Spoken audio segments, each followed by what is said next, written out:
Жусан иісі, каналыма тіркелуді ұмытпаңыз. Алыста қалған балалық шағым.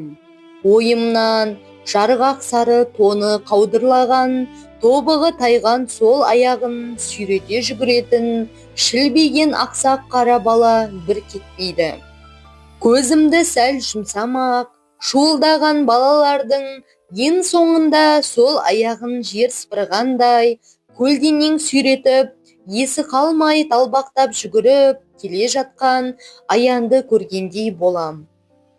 Сондайда оның алқына шыққан әлсіз жіңішке дауыспен: «Ей, тоқтаңдаршы, мен сендерге бүгін кешегіден де қызық ертегі айтамын» деген жалынышты үнін естимін.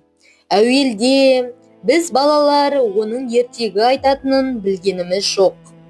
Ол әжесі екеуі біздің ауылға 42-ші жылдың жазында көшіп келген. Мал дегеннен тек бұзаулы қоңыр сиыры бар.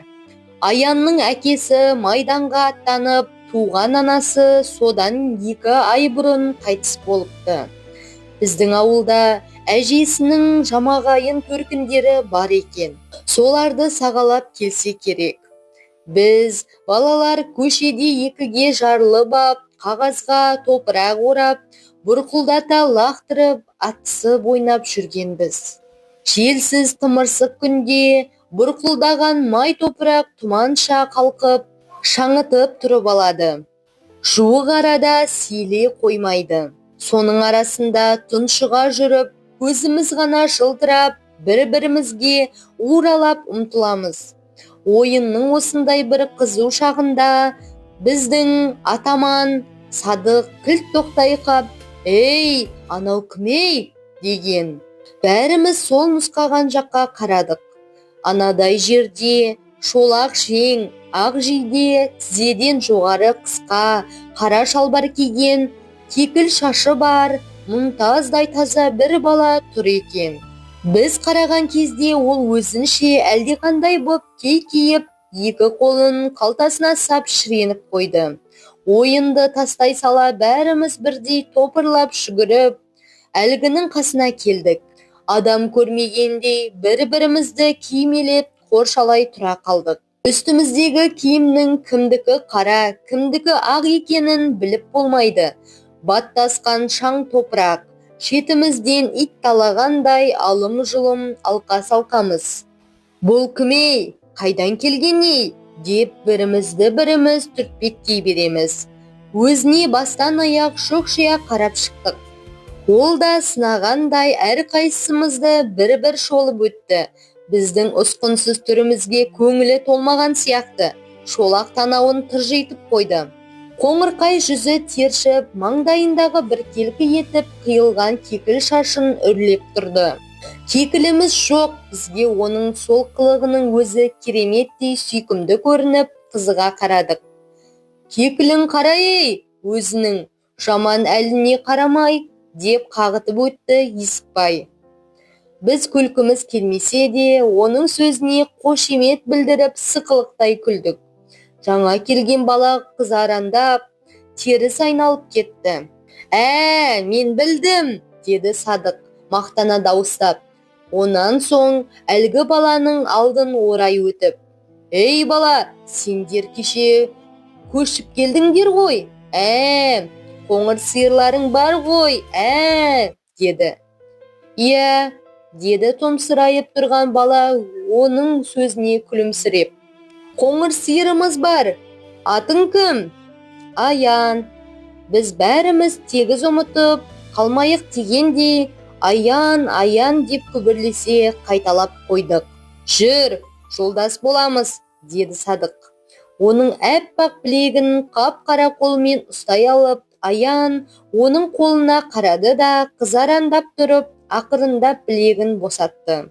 Күзде оқу басталып, 7 менен 10 жастың аралығындағы өңшең бір өңкей балалар 1-ші сыныпқа бардық. Бізді Иманжанов деген шашы әппақ қудай, қолы басы тоңған адамша дірілдей қалшылдап, көзі қып-қызыл боп, жасаурап отыратын қарт кісі оқытты. Бұл кісі денсаулығының нашарлауы себепті қаладан көшіп келген мұғалім екен. Бізге күн сайын үйінен әкелген қағазды бір парақтан үлестіріп беріп, әріптерді үйрете бастады. Аян екеуміз бір партаға отырғанбыз. Бірінші күннен ақ ол зеректігімен көзге түсті. Мұғалімнің тақтаға жазған әріптерін айна қатесіз қағазға түсіріп, тез жаттап алып жүрді. Тіпті келе күніне бір-екі әріптен ғана өткенімізге көңілі толмай, барлық әріптерді тезірек неге үйретпейді екен? Шіркін, ағама хат жазар едім, деп күңкілдейтін. Әрине, майдандағы әке ағамызға хат жазу бәріміздің де көкейіміздегі асыл арманымыз еді. Сонымызды сезген де Иманжанов та бізге тезірек хат танытуға бар күшін салып бақты. Сөйтіп, бас аяғы бірер айдың ішінде әріптерді тегіс жаттап, бірлі-жарым сөздерді құрап жаза алатындай халге жеттік. Ал Аян болса кәдімгідей аса жаннан артық көретін аға деп бастап хат жазатын болды. Ендігі оның қуанышында шек жоқ еді. Күнде сабақтан кейін үйіне келісімен төр алдына етбетінен түсіп, сиялы қарындашты тілімен жалап қойып, бет-аузын сия ғып, ағасына қатты үсті-үстіне жазатын да жататын. Күніне 2-3 хатты жазады. Кейде әжесінің айтқанын жазса, кейде өз бетінше жаза беретін. Біз басқа балалар әлі де сөйлем құрап жаза алмайтынбыз. Сондықтан Аянға кеп, хат жазуды үйретші, деп жата жапсатынбыз. Аян бәлденбейтін, жымың етіп күлетін де. Мә, мына менің хатымды көшіріп жаз, тек менің ағамның орнына өз ағаңның атын жаз, деп қоятын. Сөйте хат жазуды бәріміз де үйрендік. Енді біздің ауылдан күніне майданға сөзі де мазмұны да кейде тіпті кісі аттары да бірдей 20-30 хаттан кетіп жататын болды. Дәл біздің хат тануымызды күтіп жүргендей 2 айдан кейін Иманжанов қатты науқастанып төсек тартып жатып қалды. Бір қол бір аяғынан сал болған. Басқа мұғалім келмеді. Осылайша біздің оқуымызда келер жылға дейін тоқтаған еді. Бірде Аян өрістен мал қайырып келе жатып, үйретемін деп өзінің қасқа бұзауына секіріп мінген. Семіз бұзау мөңкіп шығып кетті. Сол жолы Аянның тобығы тайып, бір айдай үйінде ауырып жатты. Осыдан кейін ақ Аянның тобығы тайғыш болып алды. Қит етіп, алса я секірсе тобығы тайып кететінде. Аян, ойбай, аяғым-ай деп жан ұшыра бақырып жата қалатын. Бірте ол алысып-жұлысып ойнайтын ойындарға араласпай, шеттеп, бар қызық тек анадайдан сырттай қызыға қарап тұратын болды. Тобығы 3-ші рет тайғанда ол үйінде бұрынғыдан да ұзағырақ жатты. Күні бойы ешкі өлместің күнгейінде жайылған мал ешкім қайырмаса да бір ізбен шұбырып ауылға қайтқан. Кенет бүкіл ауылды шулыға шыққан ащы дауыстар селт еткізді. Төбе құйқаны шымырлатып жоқтау айтқан дауыстар Аянның үйінен шығып жатыр. Мұндайда балалар еліккеш келеді ғой, сырғанақты тастай бере дәл бірдеңеден құр қалатындай, бәріміз бірдей дүрліге дүркіресіп, Аянның үйіне қарай лап қойдық. Артымыз жетпей жатып, алдымыз не боп қалғанын естіп те үлгердік. Аянның әжесі өліп қапты деген сыбырды алқына тұрып сүйінші сұрағандай бірімізге біріміз жеткіздік. Жарғақ сары тон киген Аян күлімдеп тұратын қара көзі шарасынан шыға жаутаңдап, өңі боп-боз есігінің алдында тұр екен. Үйінде көрші қолаң әйелдер бір-бірімен шуылдаса көрісіп, азан-қазан боп жатқанмен ол көзіне жас алмапты. Біз өзара сөйлескеніміз болмаса, оған үн қатқанымыз жоқ. Аян да бізді үнсіз қарсы алды. Сүйреткен шанамызға, конькиімізге көз салды. Тоңғаннан ба танауын жиі-жиі тартып дір-дір етеді. Күн ұясына еніп бара жатыр. Аян болса сол мелшиген күйде жалтақ-жалтақ етіп, ауылдың әр тұсынан әжетайлап дауыс қойып келе жатқан үлкен адамдарға қарайды. Бірақ олардың бірі де бұған назар аударар емес. Біз болсақ, енді қайтер екен деп қызықтағандай одан көз айырмастан ортаға ап қоршалай тұрмыз. Ертеңіне Аянның әжесі жерленді. Жұрт ат қойып зираттан қайтқанда, Аян әжесінің қабірінің басында елдің ең соңынан шошайып жалғыз қалды. Ол бұл күні де жылаған жоқ. Қарлы топырақ араласқан жас қабірге жаутаңдап біраз қарап тұрды да, бір уыс топырақты іліп ап, топырағын жеңіл болсын әже деп шашып жіберді. Онан соң қып-қызыл боп тоңған екі қолын аузымен кезек-кезек үрлеп қойып ауылға қайтты. Сол күні Аян әжесінің тумаласы Бапай деген шалдың үйіне көшті. Біз көшеде сырғанақ тебуге кіріскенбіз. Дәл сол кезде азын аулақ көрпе жастық тиелген шананы Бапай айдап, Аян өзі қоңыр сиырын бұйдасынан жетелеп, көшенің басындағы шалдың үйіне көшіп бара жатты. Қоңыр сиыр үйренген қорасынан шыққысы келмей тартыншақтай бастаған.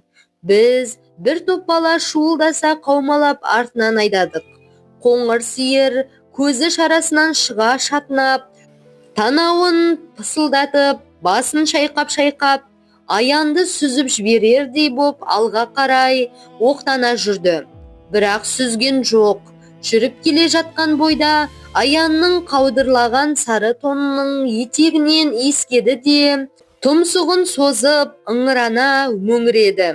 Аян ақсандаған күйде бізге бұрыла қарап, «Жануар бәрін біледі», деді. Аянның сиырын Бапай шалдың үйіне дейін айдасып, барғаннан кейін біз сырғанаққа оралып, ойынға қайта кірістік.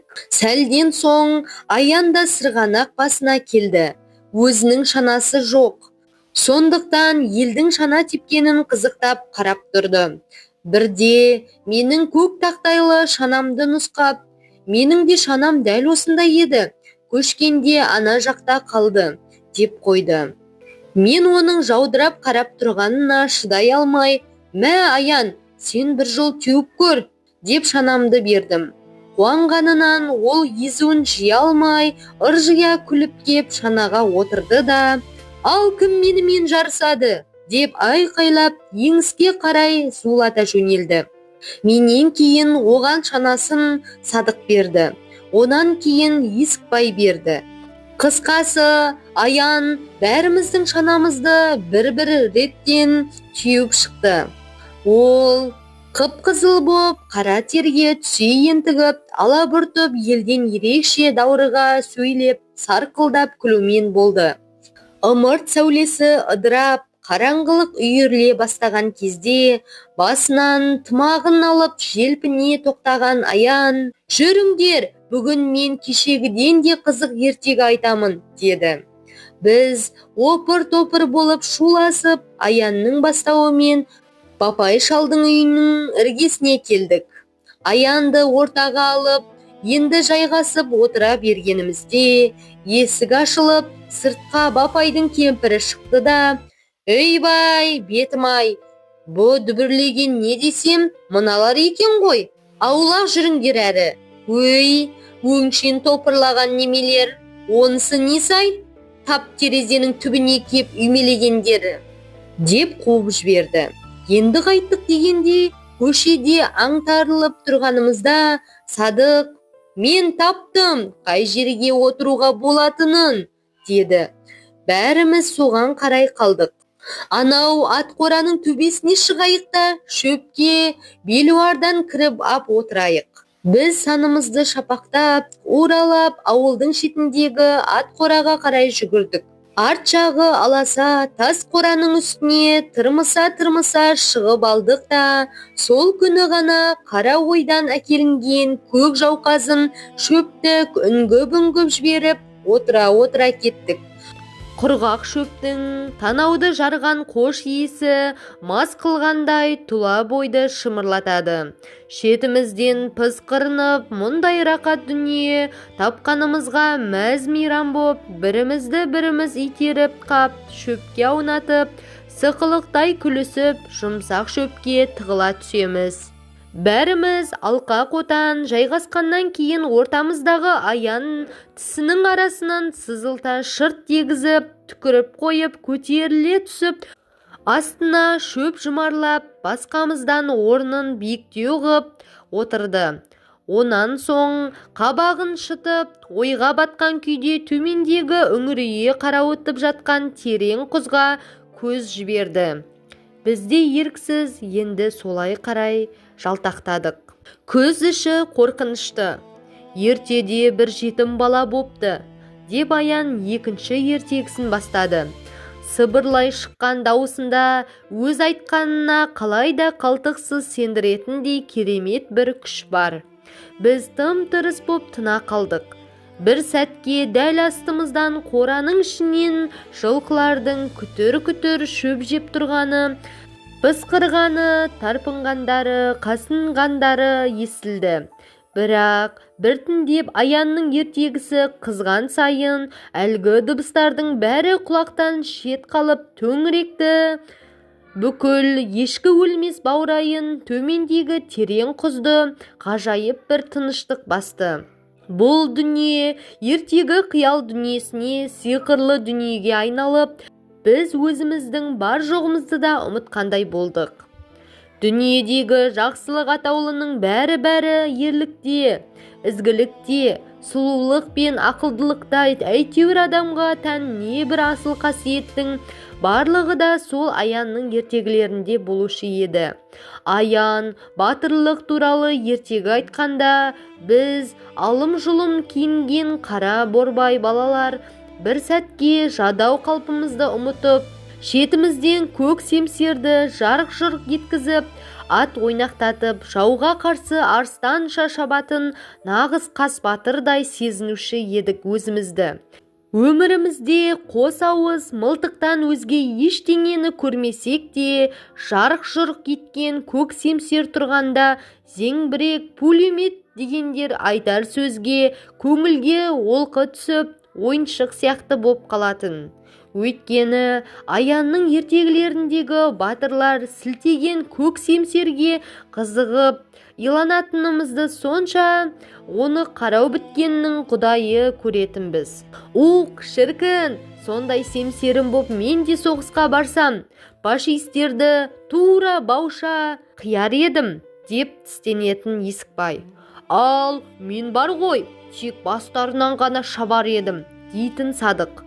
Арман еткендей дауысын соза сөйлеп, құшырланып, көк семсерді жарқ-жұрқ еткізіп келе жатқанымда, алдымнан көкем шыға келсе, ой, керемет болар еді-ау. Мұнан әрі соғысқа баруды, фашистерді қыруды, сөйтіп, әке ағаларымызды тауып алуды, әр қайсымыз өзімізше сөз етіп, тәтті арманға шоматынбыз. Өзі жетім болған соң ба, кім білсін, аянның ертегілері көбіне жетім бала туралы болушы еді. Жетім баланың тағдырына байланысты үрейлі ертегіні бастаған кезде ауылдың шетіндегі сай-саланы, жыра құзды, тегіз жалмауыз кемпірлер, жез тырнақтар, жалғыз көзді дәулер, дию, перлер жайлап кеткендей болушы еді. Төңірек үрейге толатын. Құз жақтан соққан суық желдің ызыңы неше түрлі боп құбылып естілетін. Бірде сыңсып, бірде ұлығандай үн келетін құлаққа. Біз әр дыбысты қалт жіберместен үрпиісіп, біреу «а» десе, ойбай, аттанға бірдей салып, тым-тырақай зытуға дайын отыратынбыз. Ғажап ертегілер. Сөйтіп, аян бір қулық тауып алды. Енді ол күнде кешкісін бізге сол күні ойлап шығарған жаңа ертегісін тездетіп айтып бітіреді де, біреуіміздің шанамызды сұрап ап, түннің бір уағына дейін сырғанақта жападан жалғыз ойнайды. Бір күні күн бұлттанып, оңынан баяу ғана ызғырық жел соғып тұрды. Қараңғылық ерте түскен. Бізде дағды бойынша ауыл үйлері шам жаға бастаған кезде ат қораның төбесіне жинала қалдық. Аян бұл күні өте көңілді еді. «Ей, мен сендерге бір қызық айтайын ба?» деді ол сүйінші сұрағандай қуанышты үнмен. «Мен бүгін таң алдында түсімде ағамды көрдім». «Рас айтам, түнде жатарда ағамның пальтосын басыма жастап, көпке дейін иісін иіскеп жатқам. Ағамның иісі сіңіп қапты. Бір түрлі жусанның иісі сияқты жақсы иіс. Мен бүйтіп жағасына мұрнымды тығып алдым да ұзақ иіскедім. Әжем ылғи, ағаңды анау жусанды төбенің үстінде мал қайрам деп жүргенде айдалада тапқанмын дейтін. Менің ағамда жусанның иісі содан қалған. Сөйтіп жатып, ұйықтап едім, түсіме кірді. Менде ылғи көкемнің пальтосын жамылып жатамын. Менің көкемнің пальтосынан да жусанның иісі шығып тұрады, деді бір бала. Сөйткенше болған жоқ. Тұс-тұстан жамырай дуылдап, соғыста жүрген әкелеріміздің, ағаларымыздың үйде қалған киімдерін еске алып, олардан шығатын иісті сөз етіп кеттік. Және бір қызығы, көпшілігіміз ол иісті жусанның, дәл өзіміздің ауылдың іргесіндегі жусанның иісіндей дестік. Онан бір кезде Аян: «Менен де жусанның иісі шығып тұрады. Ағама тартқанмын. Міне, иіскеп көріңдерші», деп өз омырауына тұмсығын тықты. Біз дереу кезектесіп оның омырауын иіскеуге кірістік. Өзі айтқаннан ба, әлде шынымен солай ма, әйтеуір Аянның омырауынан бұрқырап жусанның иісі шығып тұрғандай көрінді бізге. «Рас ей, жусанның иісі шығады. Қандай сүйкімді ей, жусанның иісі», дестік бір ауыздан. Онан соң әр қайсымыз өз омырауымызға тұмсығымызды тығып, өзіміздің иісімізді өзіміз иіскеп, жаңалық ашқандай: «Әй, менен де жусанның иісі шығады ей! Менен де, міне иіскеп көрші! Тура жазды күні жусан төбенің иісіндей», десіп жан-жақтан шулап кеттік. Сары су іркілген ат қораның іші тұншығардай қапас, тымырсық еді. Тастай қараңғы, төбесінде ұя салған торғайлардың, олардың шырылдаған қызылшақа балапандарының үні құлақты тұндырады. Құжынаған шыбындардың ызыңы бір басқа. Қараңғылыққа көзім үйренгенше есік алдында тұрдым да, онан соң қабырғаны жағалап түкпірге қарай жүре бастадым. Аяқ асты сазданып, басқан сайын шұрқ-шұрқ етеді. Түкпірге де жеттім. Аян қараңғы бұрышта бір уыс боп бүрісіп, екі алақанымен бетін басып, солқылдап жылап отыр екен. Ұзақ жылады. Онан соң көзін сүртті де қорадан шықты. Сыртқа шыққан соң көрдім. Өзі қып-қызыл боп кетіпті. Маған қарады да өз-өзінен жымиып күлді. «Күн ыстық деді. Осыдан кейін бір жеті өткен соң ертеңгісін 10 шақты қозы-лақты тауға қарай өргізіп жіберіп, қайтар жолда бапайдың есігінің алдында тұрған арбаға көзім түсті. Бір сыпыра балалар осы арада екен.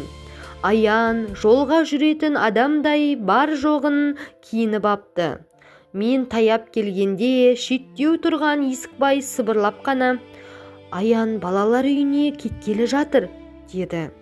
Осы кезде үйлерінен арба айдаушы жігіт және бапай мен кемпірі шықты. Бапай айдаушыға Аянды станцияға дейін аманат қып тапсырғанын қайта-қайта айта берді. Ал кемпірі кеп Аянның бетінен сүйді, көзіне жас алды. «Қарағым, жолың болсын», деді жыламсырап. «Жақсыдан қалған тұяқ ең, қайда жүрсең де аман бол. Адам болсаң тауып келерсің әлі». Бапай да кеп Аянның бетінен сүйді. Біз балалар Аянды көп уақытқа дейін еске алып, сөз қылушы едік. Кейде кешкілік бір жерге жиналып ап, ала қыстай аян айтқан ертегілердің есте қалғандарын қайталай айтып та жүрдік. Аянның ертегілерінің көңілімізде ұялағаны сонша, кейін ержеткен кездерімізде өзімізден кіші балаларды тамсандыра отырып айтатынбыз. Тіпті күні бүгінге дейін сонан бері талай ондаған жылдар өтсе де, кей күні түнде далаға шыға қалсам, қараңғыда бөрікше шошайған ешкі өлмес шоқысы астында жалғыз көзді дәу ұйықтап жатқандай, соның қоқыраған демінен теңселіп тұрғандай көрінеді. Сол дәумен алысатын жетім бала қайда екен деймін сол сәт. Жазға салым, жусанды төбе жақтан қоңыр салқын самал еседі. Ашқылтым иіс аңқиды, жусанның иісі. Сондайда есіме тағы аян түседі. Шынында да, бұл күнде аян қайда екен? Тірі ме екен? Ондай бала тірі болуы тиіс. Ондай бала алдына нендей мұрат қойса да жетеді. Ал тірі болса, жусанды төбеге бір оралмауы қалай? Жусанның иісін сағынбауы мүмкін емес қой.